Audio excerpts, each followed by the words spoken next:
After this, we won't have a Wednesday meeting next week. What we're going to do is skip next Wednesday because we love to skip. And what we're going to do is meet instead next Friday, the same sort of format, same time, and we're going to call it Good Friday. It's the yearly anniversary of the day that Jesus died on the cross. So we always get together on that day to remember why that's so meaningful to us individually. And then after next Friday comes Easter. Our normal Sunday service is our normal schedule is going to go on like it always does, except because it's Easter and we're making a big deal out of Easter because it is a big deal. That's the day Jesus brought his dead body back to life, and that has never-ending repercussions for us. So we're going to have an in-person service, not at 11:30, but at 11 o'clock. 11 o'clock, because we're going to sing. And so we'll start at 11. It shouldn't take much longer than normal. We'll sing a few songs because we just can't help it on Easter. But I just wanted to bring you up to speed on that. I will continue to remind you. On Sunday, again, I'll bring it up. Especially the only change is the Friday service next week, and then the Easter service at 11 o'clock in person. We'll have our regular Bible study at 8:45 on Easter Sunday. We'll have, and that's not this Sunday, that's 2 Sundays from now. And then we'll have the online service, Easter service. It'll be at 10 o'clock. And then an in-person service at 11, which will involve singing.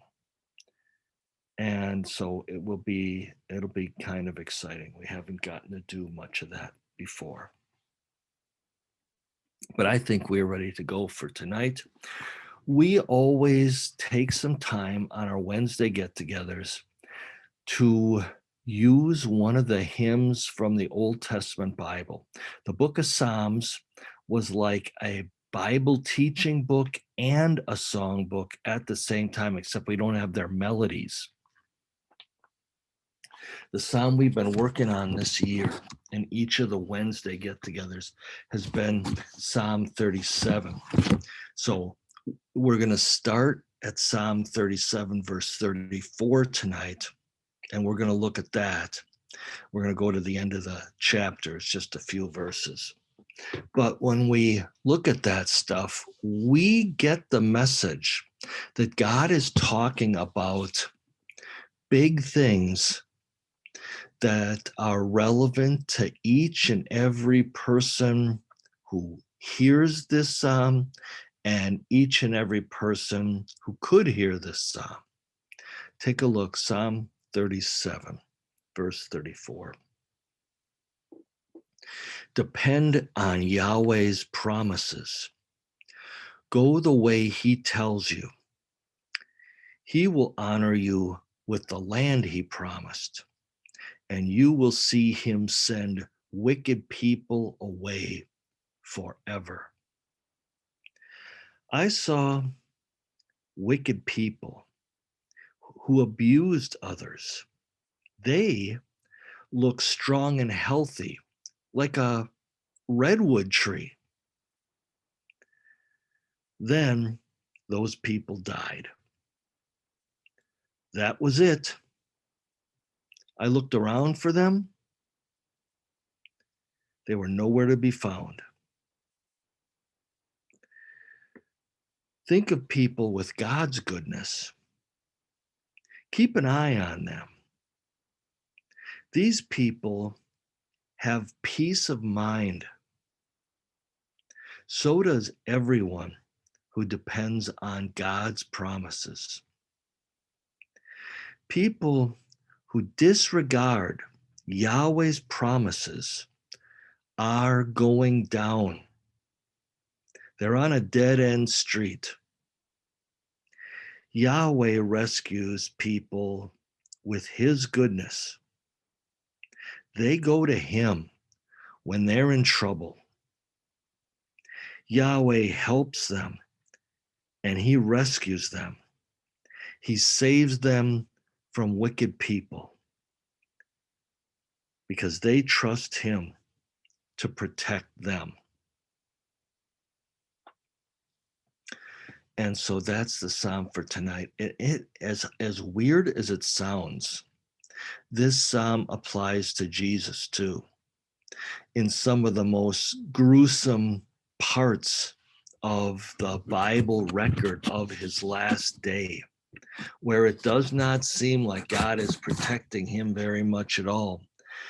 God reassures us in the Bible, he is protecting Jesus. He's protecting us, and he's protecting Jesus as he goes about the task of being the fill-in or the body double for every single human's last day punishment from God. And God is being the rain shower that brings down all the blessings of having Jesus' identity to us. So Jesus is the ultimate sponge, and he's the ultimate rain storm that blesses us with all of God's goodness. So we pick it up tonight in the last of the trials, Jesus' 6 trials, 3 of them in front of the Jewish authorities. Remember, just to review the map again, you see number 1 over on the top right on Mount of Olives is where Jesus faces arrest. And then they bring him into the head priest's palace.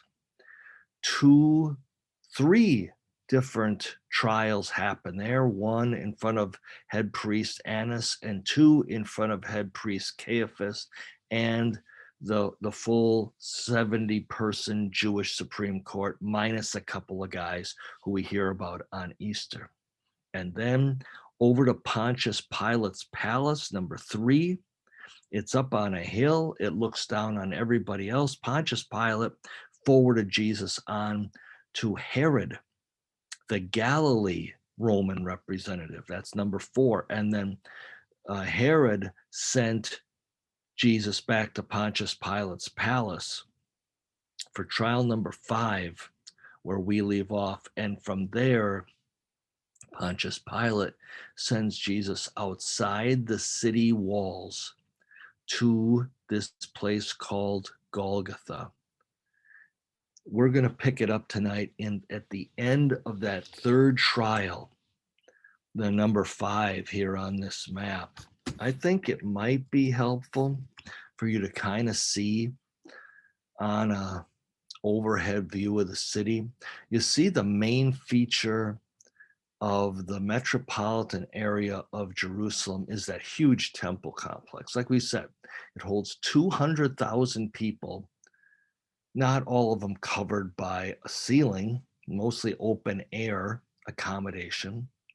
But now over to the left, up on top of that hill, is the huge, they call it Herod's palace because Herod, who redecorated the whole temple complex, had built this palace. And then after he died, then Pontius Pilate was the guy who filled his place at this time in Jesus' life. That's where this happens. All the scenery for today happens at Pontius Pilate's palace. That's where the judgment seat is. The judge is the Roman governor, Pontius Pilate, and Jesus is the person on trial. And it'll help to remember. Here's another look at that palace of Pontius Pilate. And look at that yard there in between. It's at the bottom of the screen here. That yard that looks like it has a couple of fountains in it. That's the yard where a lot of the trial stuff takes place. That's where Jesus gets the beating and the treatment that is so embarrassing that we'll look at tonight. Pilate ordered the soldiers to take Jesus and whip him severely. The governor's soldiers took Jesus into the yard around the governor's palace. They called together the whole regiment of soldiers around him. They all gathered around Jesus. First, the soldiers took off all of Jesus' clothes, and then they put a short, faded, old soldier's cape on him. They twisted some thorny branches together to make a crown, and they placed it on his head. And they stuck a stick in his right hand. Then they got down on their knees in front of him, and they started making fun of him. They said things like, "Hey, you, King of the Jews."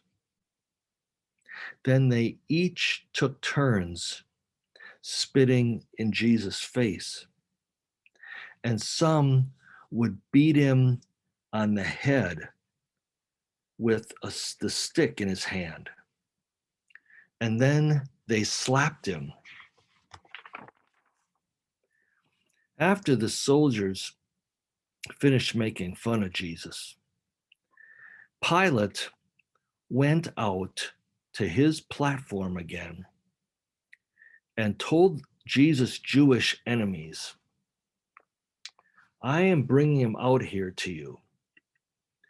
I want to let you know that I find him not guilty of any crime at all." Jesus came out only wearing the crown of thorns and the discolored old soldier's cape. There he was on the platform. Pontius Pilate told the crowd, "Look, here's your man." When the head priests and their staff saw Jesus, they started shouting, "Nail him to a cross! Nail him to a cross!" Pilate told them, "Nail him to a cross yourselves. I don't find him guilty of any crime." The Jewish national leaders answered, "By our law, he ought to die. He claimed to be God the Son." When Pilate heard this, he was even more afraid than ever. He went back inside the palace and asked Jesus, "Where are you from?" But Jesus didn't answer. Pilate told Jesus, "You're not going to speak to me? Don't you know I have the power to set you free or to nail you to a cross?" Jesus answered him, "You wouldn't have any power over me if God hadn't given it to you. And that's why the man who handed me over to you is guilty of a worse sin." This talk made Pilate want to release Jesus. But the Jewish leaders shouted, "If you release him, you'll lose your friend of Caesar status. Anyone who claims to be a king is revolting against Caesar." I should just explain. Back in the days of the Roman Empire, it was kind of like politics as usual as we see them here in our own country. If you donated enough money to the emperor, then he would give you a special ring and special access to him. The ring said Amicus Caesaris, which means friend of Caesar. And then you got special access. Pontius Pilate had that. And the Jewish national leaders were saying, "We're going to rat you out to the emperor and say you let a guy who claimed to be the new emperor run free around in the Holy Land when you knew the truth about him. That'll end your loyalty oath to the emperor."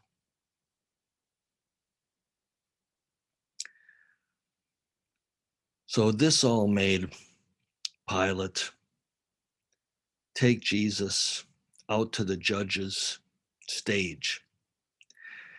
Pilate sat in the judge's throne on the stone pavement, or Gabbatha in Aramaic. It was about 6 a.m. on the Friday of the Passover holiday. He told the Jewish leaders, "Look, here's your king." The crowd shouted, "Away with him! Kill him! Nail him to a cross." Pilate asked, "You want me to nail your king to a cross?" "Our only king," the head priest said, "is Caesar." Pilate saw he wasn't getting anywhere. What was worse, he could see it was all turning into a riot. So he took water and washed his hands in front of the crowd. "This man's death won't be my fault," he said. "This is all on you." And the people all answered, "His death is on us and on our families." Pilate wanted to keep the crowd happy. He decided to give them what they wanted. He freed Barabbas in prison for killing someone in a riot. Then Pilate handed Jesus over to his soldiers to nail Jesus on a cross, just the way the people had asked. The soldiers took off the faded soldier cape off of Jesus, put his own clothes on him. Then they took Jesus and led him outside the city to nail him to a cross. He was carrying his own crossbeam. They found a man from Cyrene, Libya. His name was Simeon. He's the father of Alexander and Rufus. He was on his way in from out of town. He was minding his own business. And the soldiers grabbed him, put the crossbeam on him, and forced him to carry it as Jesus walked ahead. A huge crowd of people was following Jesus. The women in the crowd were mourning loudly and wailing for Jesus. He turned to them. He said, "Jerusalem ladies, don't cry for me. Cry for yourselves and your children. The time is coming when people will say, it's a real blessing when women here can't have children and have no babies to nurse, because in the future, people will be telling the mountains, please fall on top of us, and they'll beg the hills, cover us up quick." Here's the reason. God's doing this to a green tree, the green tree. What's he going to do to a dead one? There were two other men, both criminals. The soldiers, the execution squad that Pilate assigned, was taking them too outside of town to execute with Jesus. And here's where we leave off for the gospel record tonight.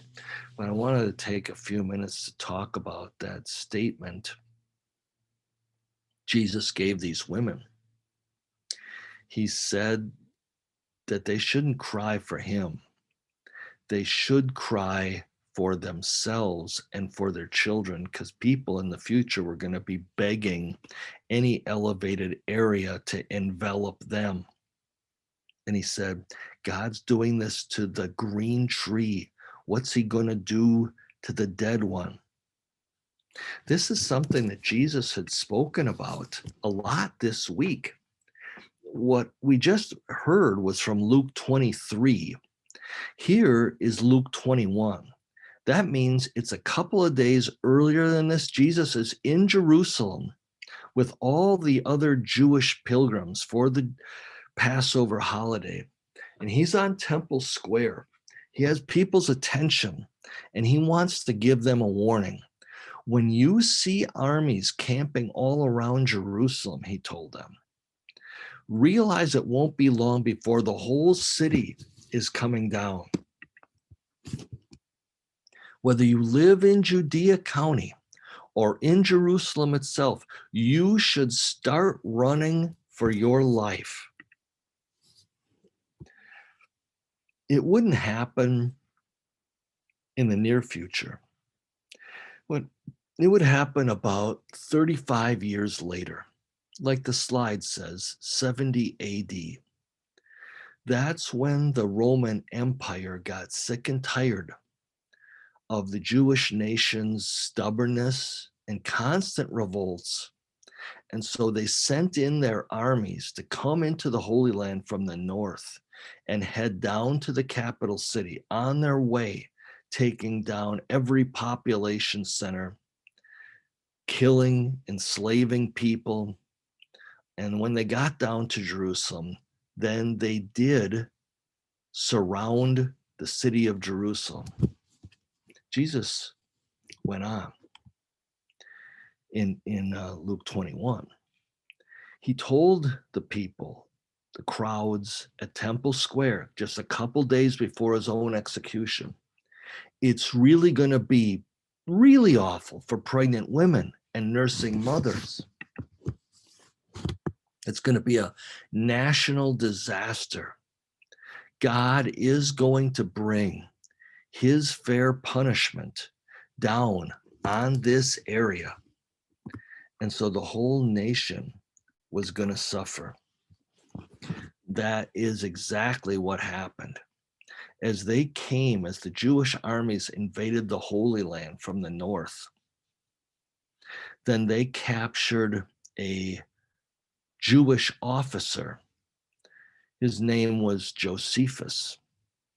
And he said, please don't kill me. I'm an educated guy. I would be happy to document your conquering our country and then give you a history of the Jewish people so you have something to go by as far as why they are the way they are. He's the one that came with the Roman armies down from Galilee County to Judea County, and then he documented the stuff that happened in Jerusalem. And this is, like we said, 35 years after Jesus gave these warnings.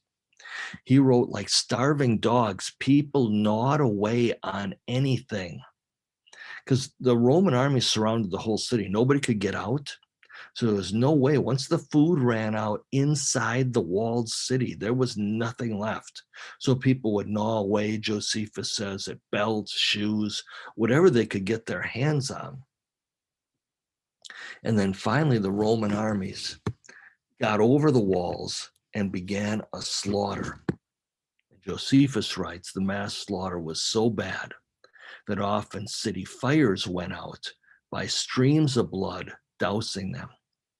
What Jesus said to those women was true, because there are cases where parents would take their little children and commit cannibalism on them just to survive. And so Jesus says, you think this is bad now, wait till you see what's going to happen in the future. He didn't give them a timeline. He didn't say it was going to be 35 years, but he said in the future, it's going to be bad. Now, you would think after the torture that Jesus has just been through, he wouldn't look for other people to be a hater to, and he wasn't.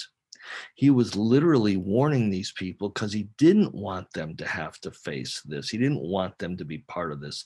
But history records that when the armies of Italy started to invade the Holy Land, the people all massed in the capital city of Jerusalem. And so the slaughter that Jesus predicted and that Josephus documented actually did happen. But what about that phrase of Jesus? If God does this to a green tree, then what's he going to do to a dead one? There it is. God's doing this to the green tree. Obviously, the green tree is talking about Jesus. He had not done anything wrong. And then Jesus' follow-up question, what's he going to do to a dead one? Well, who's he talking about there? He had spoken about this too in the past to people. He said, good people do good things because they're good inside. But he went on, bad people do bad things because they're bad inside. And we know exactly what Jesus is talking about because the bad things we do are things that start inside our heads with the things that we think and the selfish motives that translates into, the mean-spirited words that come out of our mouths, being unhelpful, actually going out of our way to hurt other people. We do bad things because we're bad inside. And Jesus' question is a good one. If God's going to do this to a green tree, to someone who has done nothing wrong, what's he going to do with people who are bad inside? He saw what happened when Jesus could see into the future and knew what was going to happen when the Roman armies came. People were going to feel God's punishment then. What's he going to do to dead people?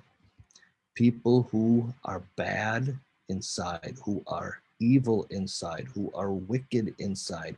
And no matter how hard they try, they cannot change this to save their soul. We know what God did do. He assigned Jesus the role of being the most gigantic sponge of all time and absorbing the full responsibility for every human sin back then, today, in my life and yours. And he has Jesus be the rain shower that pours down the goodness only God can give, the goodness that Jesus lived and personally entitled us to. He dressed us up in the spandex Jesus costume. That's what God did. He did punish the green tree for all the evil of the dead tree. And only God the Son knows exactly what that punishment feels like. But this is one of the things that we ponder during these Wednesday get-togethers. We interrupt our week and we say, wow, this is the mission that God brought himself to earth to do for me. He was thinking about me when he came and lived a normal human life. He was thinking about me when he came to the Jewish capital city, hiking 3 days, 4 days in a row, sleeping outside all the time, having his closest friends turn their backs on him, having God turn his back on Jesus and inflict on him the worst torture of all time. This is good news for us. We understand it was horrible news, the worst possible news anybody could get for Jesus. But this is good news for us that translates into never-ending dividends because we're safe forever. And we enjoy God's blessings and his guarantees. He's making everything work out to be a blessing for us even though we shouldn't get those kind of guarantees from him. And so we close with a prayer. Father, I understand how unworthy I am. You explained that to us in words we cannot mistake. We don't feel bad inside. We feel normal. We feel good about ourselves. But that just goes to prove how easily the Satan instincts and urges inside of us can fool people, any and everyone. But yet you shone the light on us so that we see the truth about ourselves. And you helped us depend on the guarantee that only Jesus can give us. We're thankful for the lengths you went to rescue us. And we ask you to help us not be so lazy. Help us not refuse to show the gratitude that we feel inside by Christian living that makes an impression on other people. We ask you to help us with this. In Jesus' name, hear us not because of who we are and what we've done, but because of Jesus and what he did in our place. So now receive and believe the blessing of the Lord himself to you. Jesus' life on earth ensured this blessing. His damnation death on the cross topped it off. And so the Lord is all the time blessing you and constantly protecting you. The Lord's making his face smile on you, and he's constantly being gracious to you. That's the opposite of what we all deserve. The Lord's looking on you, paying attention to every second of your life with his grace, not with his judgment, with his grace, and he's giving you his peace. So that's our get together for this week. One more time, let me just review again. Next Wednesday, no service. Next Friday, Good Friday service. It's going to be online, just like we are doing here. And it's going to be at the same time, 5:30. But then on Easter, it's going to be same as normal, except for the in-person service, which is going to be at 11. And it's going to have singing, no dancing this year. And we're going to be able to celebrate Jesus' return to life and the new life that guarantees, and a new outlook that guarantees for us too.